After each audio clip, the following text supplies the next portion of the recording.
ውድ የቆሮንቶስ ቪዳ ተከታታዮች እንደምን አላችሁ? በያላችሁበት ሰላም፣ ፍቅር፣ አንድነት ከእናንተ ጋር ጸንቶ ይኑር አሜን። የኢትዮጵያ ኦርቶዶክስ ተዋሕዶ ቤተክርስቲያን እምነት ተከታዮች በሙሉ እንኳን አደረሳችሁ፣ እንኳን አደረሰን። ዛሬ ደግሞ ለየት ያለ ታላቅ በዓልን አካፍላችኋለሁ። አብረን እንቆይ። ታሪክም ጭምር የያዘ ነው። የኢትዮጵያ ኦርቶዶክስ ተዋሕዶ ቤተክርስቲያን የታሪክና የቅርስ ባለቤት እንዲሁም የመንፈሳዊና ዘመናዊ ትምህርት አይን ከፋች ናት። ለዚህ ለዛሬው በዓል አከባበር መነሻ እንዲሆነን ከስሙ ትርጉም እንጀምራለን። ምስካየ ኀዙናን መድኃኔዓለም። የስሙ ትርጉም የቃላቱ መሰረት የግዕዝ ሲሆን ትርጉማቸውም እንደሚከተለው ነው። ምስካየ ማለት መጠጊያ፣ መሸሸጊያ ወይም መከታ ማለት ነው። ኀዙናን ማለት ሐዘንተኞች፣ የተቸገሩ፣ የተጨነቁ ወይም ነፍሳቸው የተጎዳ ሰዎች ማለት ነው። መድኃኔዓለም ማለት የዓለም መድኃኒት ጌታችን መድኃኒታችን ኢየሱስ ክርስቶስ ማለት ነው። ጠቅለል አድርገን ስንጠራው ምስካየ ኀዙናን ማለት መሸሻ፣ መጠጊያ፣ መማጠኛ፣ የሙጥኝ መበያ፣ መደወያ፣ ገዳም፣ ደብር፣ አህጉር ዘምስካየ ምስካየሙ ለግፉአን ማርያም ድንግል ለነፍስየ ደብረ ምስካየ ይለናል። ዘኍልቍ 35:6-10 ላይ የተቀመጠ ነው። በማለት ደግሞ አለቃ ኪዳነ ወልድ ክፍሌ መዝገበ ቃላት በዚህ መልክ ይፈቱታል። እኛም ደግሞ ፈጣሪያችን እያን በመከራና በችግር ጊዜ ወደ መድኃኒታችን ተጠግተን ድህነተ ነፍስ እረፍተ ስጋ እንደምናገኝና እንደምንጽናና እሙን መሆኑን ያመለክታል። ሌሊቱን በሰዓታት እና በኪዳን ጸሎት አድረን እንደተጠናቀቀ ዛሬ ባልተለመደ መልኩ ከ10 በላይ ሊቃነ ጳጳሳት ተገኝተው ቅዳሴ በመምራት ለዘጋጁ ምዕመናን አቁርበው ድርገት እንደተመለሰ ታቦታቱ ከመንበረ ክብራቸው ተነስተው ሲባርኩን በዝማሬና በእልልታ መድኃኔዓለም የ76ኛ ጊዜ ድምቀት በዓሉን በድምቀት አከበረ። 6 ኪሎ የሚገኘው ምስካየ ኀዙናን መድኃኔዓለም በዚህ መልክ ከብሯል። ታሪካዊ መነሻው ይህ በዓል በዋናነት የሚከበረው በአዲስ አበባ በሚገኘው መድኃኔዓለም ካቴድራል ነው። ለዚህ ክብረ በዓል መሰረት የሆኑ ዋና ዋና ነጥቦችን እንመለከታለን። ሚያዝያ 27 ብቻ በዓመት አንድ ጊዜ በደመቀ ሁኔታ የሚከበርበት ዋና ምክንያት ከሆኑት መካከል ጥቂቶቹን እንመልከት። አንደኛ፣ በጣሊያን ወረራ ጊዜ ከቀዳማዊ ኃይለ ሥላሴ ጋር ተሰዶ በነበረበት ወቅት በለንደን ባት በተባለ ቦታ ላይ ቅዳሴ ቤቱ የተከበረው በሚያዝያ 27 ስለሆነ ነው። ሁለተኛ፣ በአዲስ አበባ 4 ኪሎ ሐውልት አካባቢ ሚያዝያ 27 ሀገራችን ኢትዮጵያ ከጣሊያን ወረራ ነፃ የወጣች በመሆኑ የአርበኞች ተጋድሎ የነፃነት የድል በዓላችን ሚያዝያ 27 1933 ዓ.ም ስለሆነ ጭምር ነው። ሶስተኛ፣ ታቦተ ሕጉ ከስደት ተመልሶ አሁን ያለበት ከተፈሪ መኮንን ትምህርት ቤት አጠገብ የሚገኘው ቤተ ክርስቲያን የመሰረቱ ድንጋይ ሚያዝያ 27 1940 ዓ.ም ተጥሎ ቤተ መቅደሱ ተጠናቆ ሚያዝያ 27 1942 ዓ.ም ተመርቆ ቅዳሴ ቤቱ የከበረበት ዕለት ስለሆነ ነው። ገዳሙ በብዙ ስርዓቶች ከሌሎች ገዳማት ለየት የሚሉ ስርዓቶች አሉት። ከነዚህም ውስጥ ለግንዛቤ እንዲረዳን ትንሽ ለማለት ያክል ከበሮ መምታት፣ ጸናጽል መጸንጸል፣ በአጠቃላይ ስርዓተ ማህሌት በገዳሙ የማይከናወን ቢሆንም ሰዓታት ግን ይቆማል። ገዳማት ሆነው ከበሮ የማይመታባቸውና የሚመታባቸው አሉ። ይሄ የቤተ ክርስቲያን ስርዓት ነው። ምክንያቶቹ በመስካየ ኅዙናን መድኃኔዓለም ገዳም ይሄ ስርዓት የማይከናወንበት አንዱ ገዳም ሲሆን በመዲናችን አዲስ አበባ ከ6 ኪሎ አደባባይ ከፍ ብሎ ወደ ሽሮ ሜዳ በሚወስደው ዋና መስመር ላይ የሚገኝ ብቸኛ የአንድነት ገዳም እና ስርዓተ ገዳምን ጠብቆ በድርጎ የሚተዳደር ብቸኛ ገዳም ያደርገዋል።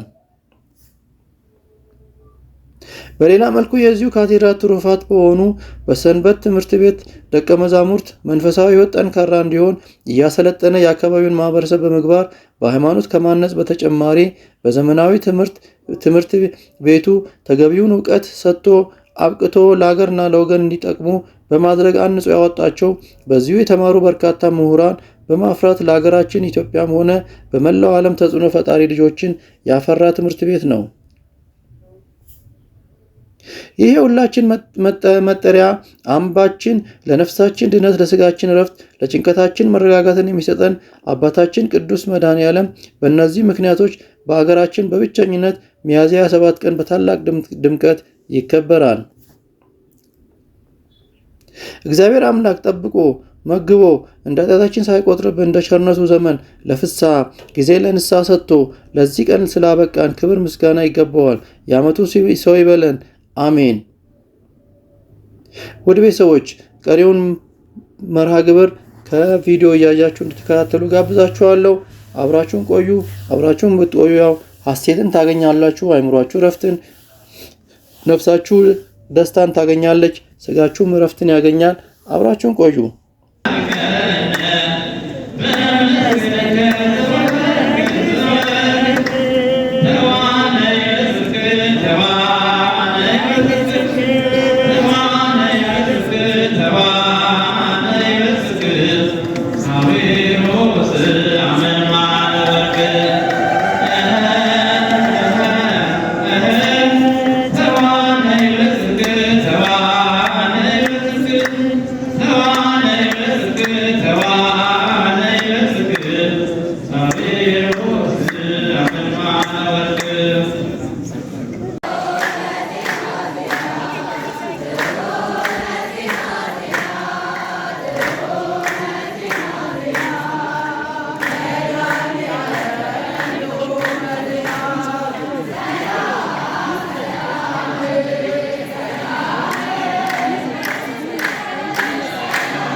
ብዙ ሰዎች መጥተው ተስበው ጸልየው ከመዳናት ጋር በምስጢር ተነጋግረው ጸሎታቸው የሚሰማበት ያጡትን የሚያገኙበት ባቸው የሚታገስበት ነው።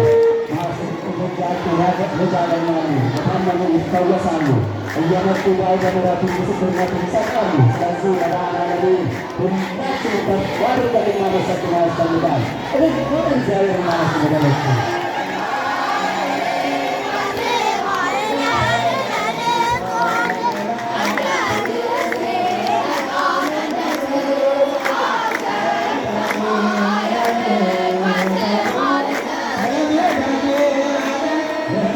Yeah.